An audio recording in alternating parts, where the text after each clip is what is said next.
आज जो है हम इस क्लास में पूरा क्लियर करेंगे कि प्रकाश क्या होता है, ठीक ना, पूरा डिटेल से। तो सबसे पहले देखिए, प्रकाश एक ऐसी कारक होती है जिसकी सहायता से हम किसी वस्तु को देखते हैं, ठीक ना। सबसे पहले तो ये बात हो गया, प्रकाश वैसी कारक है, ठीक ना, जिसकी सहायता से हम किसी वस्तु को देखते हैं। अगर आप किसी वस्तु को देखते हैं तो उसमें सबसे ज्यादा मदद करने वाला है तो वो प्रकाश ही है।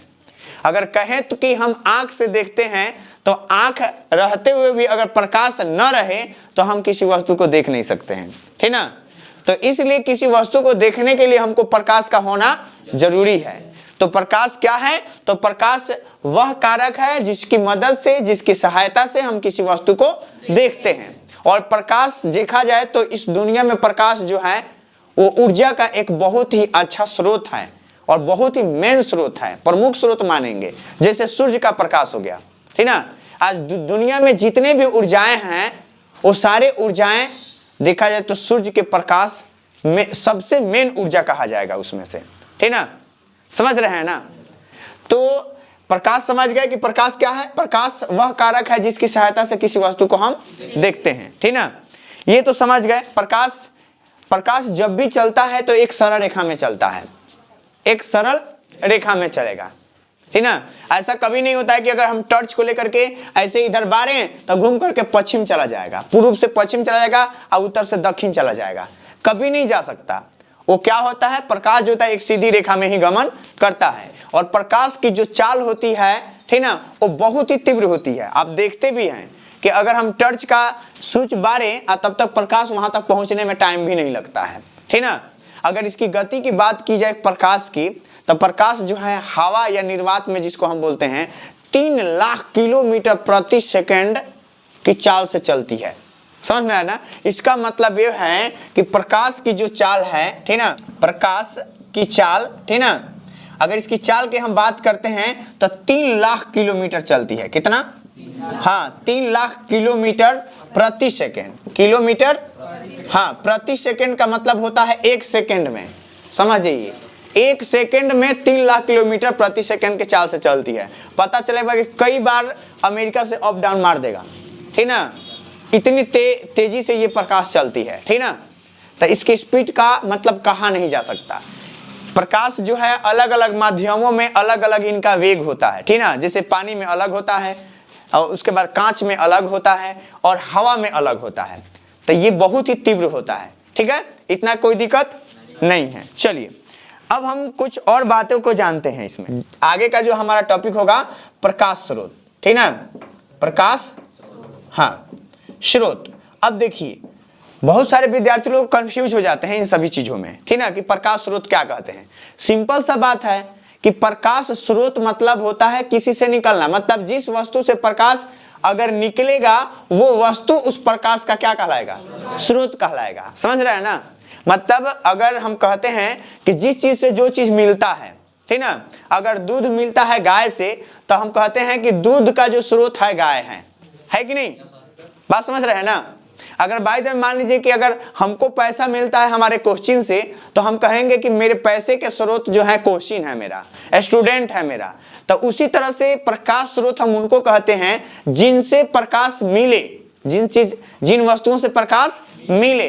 तो जिन वस्तुओं से प्रकाश मिलेगा हमको, उन वस्तुओं को हम क्या कहेंगे? प्रकाश स्रोत कहेंगे। और वो प्रकाश कुछ भी हो सकता है, ठीक ना, मोमबत्ती भी हो सकता है, ठीक ना, टॉर्च भी हो सकता है, जलता हुआ बिजली का बल्ब हो सकता है, मोबाइल से निकला हुआ जो लाइट है वो भी हो सकता है, ठीक ना। तो जिन वस्तुओं से प्रकाश हमको मिलेगा, जिन वस्तुओं से प्रकाश निकलेगा, उन वस्तुओं को हम क्या कहेंगे? प्रकाश स्रोत कहेंगे। उन वस्तुओं को क्या कहेंगे? प्रकाश स्रोत कहेंगे। क्लियर करते चलिए सभी शब्द को। तो प्रकाश स्रोत के बारे में जान गए, कोई दिक्कत? अब चलिए हम एक और बात बताते हैं। इसमें जो आगे जो आपको पढ़ना है, यानी कि प्रदीप्त वस्तुएं और अप्रदीप्त वस्तुओं के बारे में जानना है, ठीक ना, कि प्रदीप्त वस्तुएं किसे कहते हैं और अप्रदीप्त वस्तुएं किसे कहते हैं। देखिए एक एक बातों को आपको दिमाग में बैठा लेना है, ठीक है। और हम बोलते हैं ना कि रट्टा मारने की कोई जरूरत ही नहीं है। जैसे मैं यहां पर कहता हूं प्रदीप्त वस्तु, ठीक ना, ठीक है। अब यहां पर हम लिख दे प्रदीप्त वस्तु, ठीक ना। यानी कि एक प्रदीप्त वस्तु, उसके बाद जानेंगे अप्रदीप्त वस्तु। क्या? अप्रदीप्त वस्तु। देखिए, तो यहां पर हम जानते हैं कि प्रदीप्त वस्तु क्या होता है। ठीक है, देखिए, जो वस्तुएं प्रकाश उत्सर्जित करती है, ठीक ना, ध्यान से रखना कि जो वस्तुएं प्रकाश उत्सर्जित करती है, उत्सर्जित मतलब निकालना, बात समझ रहे ना, उत्सर्जित करना मतलब उसको उसमें अपने से क्या करना, निकालना। तो जो वस्तुएं प्रकाश उत्सर्जित करती है उनको हम क्या कहेंगे? प्रदीप्त वस्तु कहेंगे। सिंपल सा बात है, इसमें रटने की कोई बात ही नहीं है कि जो वस्तुएं प्रकाश उत्सर्जित करती है उसको प्रदीप्त वस्तु कहते हैं। जैसे मान लीजिए कि सूर्य हो गया, तो सूर्य कौन सी वस्तु होगा? प्रदीप्त वस्तु होगा। जैसे उसके बाद जलता हुआ बिजली का बल्ब हो गया, ठीक ना, कौन सा वस्तु होगा? प्रदीप्त वस्तु हो गया, ठीक ना। जलती हुई मोमबत्ती कौन सा वस्तु? प्रदीप्त वस्तु। अगर मोमबत्ती बुझी हुई है तो अप्रदीप्त। समझ रहे हैं ना? अगर मोमबत्ती बुझी है तो क्या कहेंगे? अप्रदीप्त, ठीक ना। अगर बिजली का बल्ब जल रहा है तो हम कहेंगे प्रदीप्त, अगर बुझा हुआ है तो अप्रदीप्त। समझ में आ गया ना? तो जो वस्तुएं प्रकाश उत्सर्जित करती है उनको हम क्या कहते हैं? प्रदीप्त वस्तु कहते हैं। और जो वस्तुएं प्रकाश उत्सर्जित नहीं करती है, याद रखना, उत्सर्जित मतलब प्रकाश निकालना। समझ रहे हैं ना?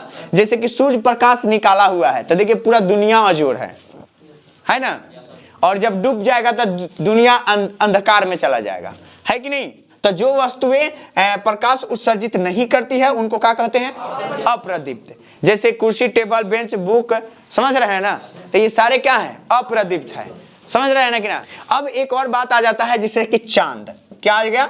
चांद। ध्यान दीजिएगा, यहाँ पर चांद के बारे में तो सब लोग जानते हैं, लेकिन ज्यादातर करके लोग ये बात जानते हैं कि चांद ना प्रकाश निकालता है।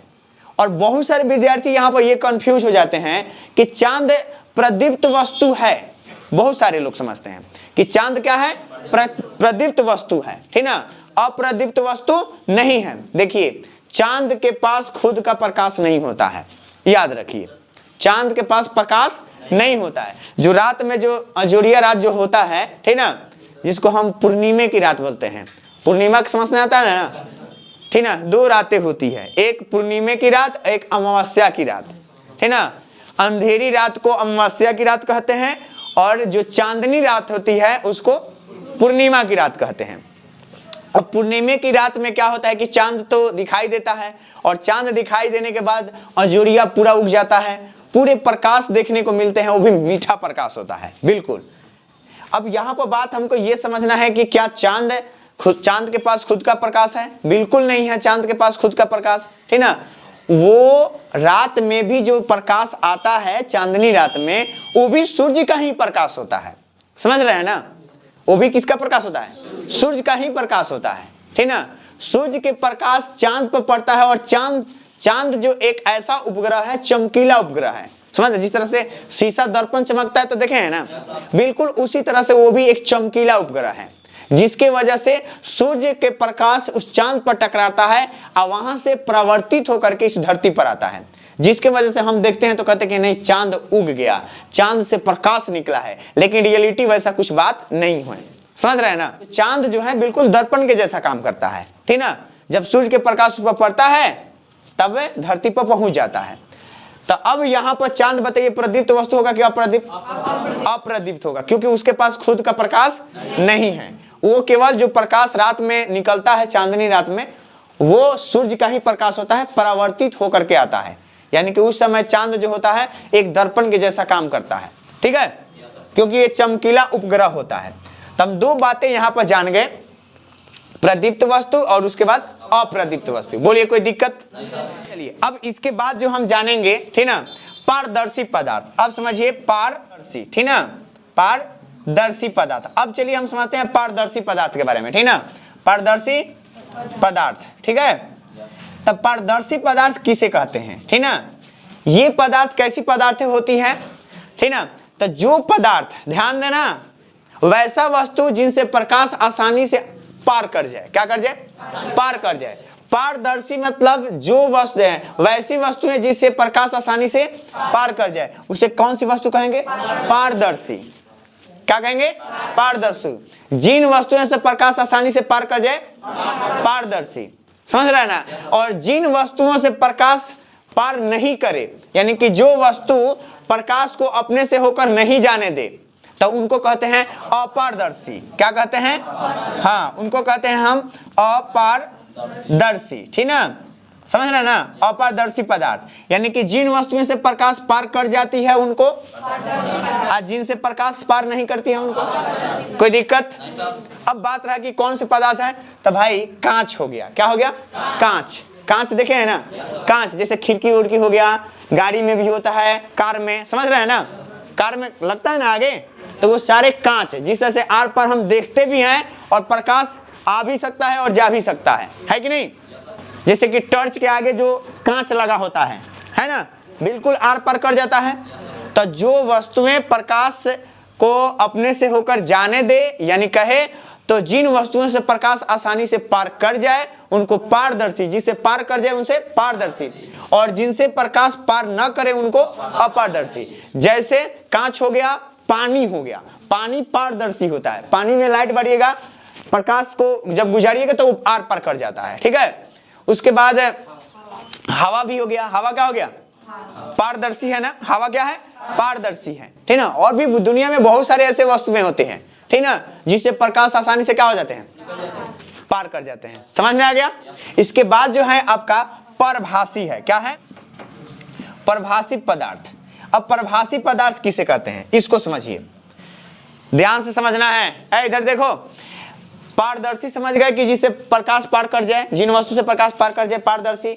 अपारदर्शी उन वस्तुओं को कहते हैं जिससे प्रकाश पार नहीं करे, ठीक ना।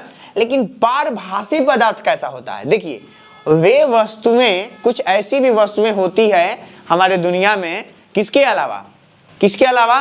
तो इन दोनों के अलावा, ठीक ना, कि जिससे प्रकाश कुछ पार करता है और कुछ पार नहीं करता है। तो परभाषी पदार्थ वैसे पदार्थ को कहते हैं जो अपने से हो करके प्रकाश के कुछ ही भाग को जाने देता है। समझ रहे ना? कुछ भाग को जाने देंगे, अब बाकी को अपने में खा जाएंगे, अवशोषित कर लेंगे। समझ में आ गया कि ना आ गया? अब वो वस्तुएं क्या होती है? जैसे देखिए, जैसे कहें तो जैसे बैलून हो गया। बैलून में कभी टर्च से बाहर कर देखे हैं? कुछ प्रकाश जाएगा उधर और कुछ को खा जाएगा, मतलब अवशोषित करेगा। जैसे तेल लगा कागज, जैसे ये कागज हो गया, ठीक ना। अगर इसको हम क्या करेंगे, जैसे टर्च बारेंगे, तो ऐसा बात नहीं है कि उधर प्रकाश नहीं जाएगा, ऐसा बात नहीं है कि उधर अजोर नहीं जाएगा, जाएगा, लेकिन कुछ जाएगा, कुछ ही जाएगा, सब नहीं जाएगा। समझ रहे हैं ना? जैसे तेल लगा कागज कह सकते हैं, ठीक ना। अब घिसा हुआ कांच भी कह सकते हैं। अगर कांच को घिस दें तो कुछ को अवशोषित कर लेगा, कुछ को अपने से जाने देगा। जैसे आंख की पलक भी हो गया। क्या हो गया? आंख की पलक का बात करते हैं, ध्यान दीजिएगा। अगर आप आंख बंद कर लें, ठीक ना, आंख बंद कर ले, अगर आप आंख पर आपके कोई लाइट बारेगा तो आपको समझ में आ जाता है कि आंख पर कोई लाइट बार रहा है। बुझाता है कि नहीं? बुझाता है ना?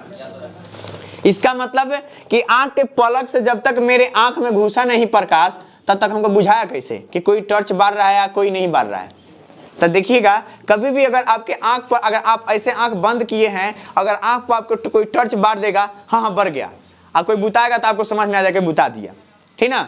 तो इसका मतलब आंख की जो पलक है ये भी एक कौन सा वस्तु है? परभाषी है। परभाषी वस्तु उन वस्तुओं को कहते हैं जिनसे होकर प्रकाश कुछ ही भाग को जाने दे, है ना। क्या कहते हैं? परभाषी पदार्थ कहते हैं। कोई दिक्कत? तो चलिए हम इन सब के बारे में जान गए, प्रदीप्त वस्तुएं, अप्रदीप्त वस्तुएं और पारदर्शी, समझ रहे हैं ना, जिसे प्रकाश आसानी से पार कर जाए, और अपारदर्शी जिन वस्तुओं से प्रकाश आसानी से पार नहीं करे, मतलब बिल्कुल ही ना करे, और पारभाषी वैसा वस्तु जिनसे प्रकाश को अपने से होकर कुछ ही भागों को जाने दे, ठीक ना।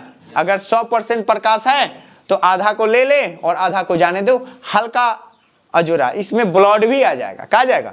ब्लड। अगर हाथ पर ऐसे टॉर्च लेकर बढ़िएगा तो देखिए लाल लाल दिखाई देगा, देखे ना। तो इसका मतलब प्रकाश तो आया, मेरे ब्लड से होकर के प्रकाश आया। तो ये परभाषी पदार्थ होते हैं। बोले कोई दिक्कत नहीं ना? गंदा पानी भी हो जाएगा, है ना। क्या? गंदा पानी। कोई दिक्कत? ये तीनों के बारे में हम जान गए। चलिए तो अब हम इसके आगे के टॉपिक को जानते हैं, ठीक है। चलिए अब हम इसके बाद समझते हैं प्रकीर्णन के बारे में। प्रकाश का परिकीर्णन क्या है? देखिए आप इसके कामों को याद रखिए, जो मैं शब्द आपको दे रहा हूं, ठीक ना, इनके डिफिनीशन को रट्टा नहीं मारना है, केवल इसको समझना है। प्रकीर्णन मतलब ये होता है प्रकाश की छितराने की क्रिया। क्या प्रकीर्णन मतलब? हाँ, प्रकीर्णन मतलब होता है प्रकाश के छितराने की प्रकाश के छितराने की क्रिया। अब इसको थोड़ा सा समझते हैं। देखिए क्या होता है ना कि जब सूर्य से प्रकाश हमारे वायुमंडल में आता है, ध्यान दीजिएगा, अगर डायरेक्ट हमारे पृथ्वी पर सूर्य का प्रकाश आए तो हम किसी वस्तु को देख ही नहीं सकते, ठीक ना, देख ही नहीं सकते, क्योंकि इतनी तेज रोशनी में तो हम देख ही नहीं सकते। हमारे आंख को देखने के लिए एक क्षमता होती है कि कितने प्रकाश में हम किसी वस्तु को देख सकते हैं, ठीक ना।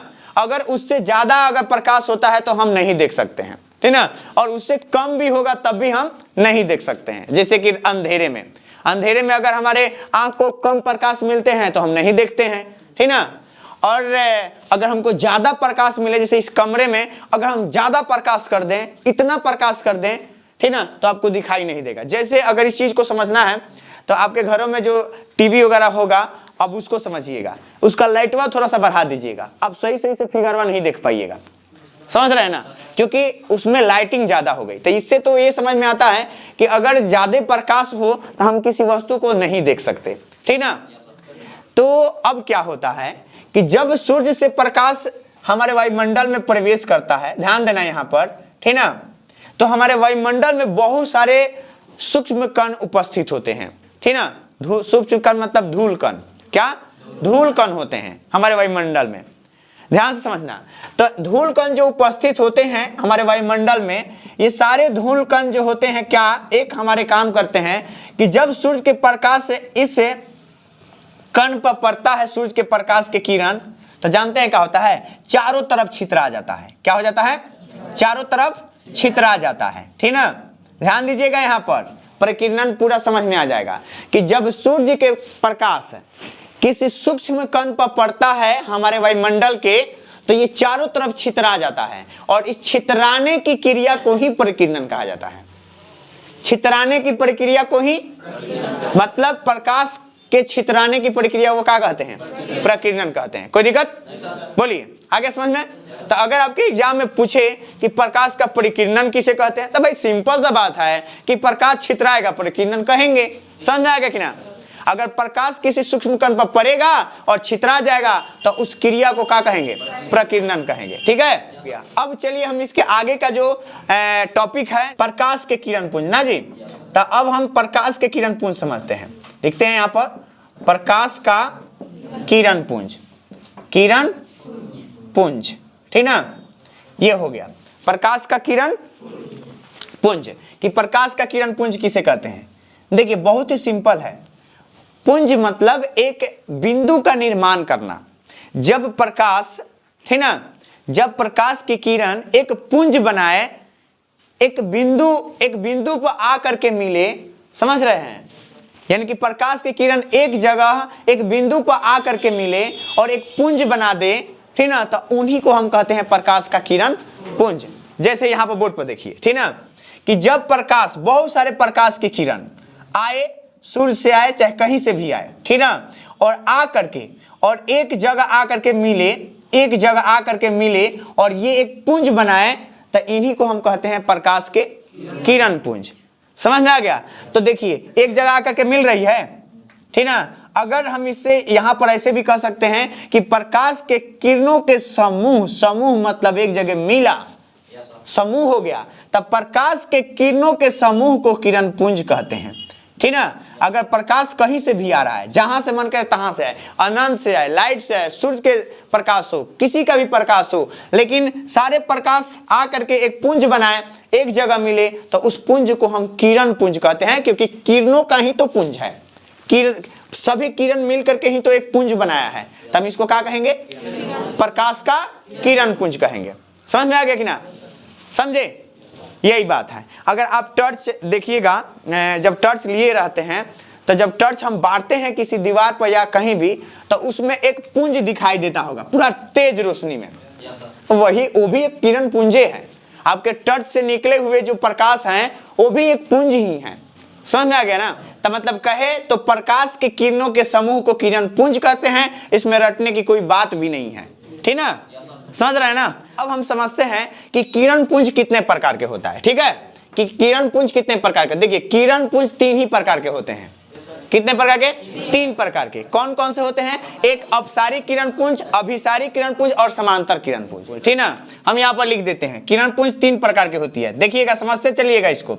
अपसारी किरण पुंज ना, अपसारी, ठीक ना, एक अपसारी किरण पुंज होता है और दूसरा का जो होता है समांतर होता है। क्या होता है? समांतर, ठीक है। और तीसरा का जो होता है आपका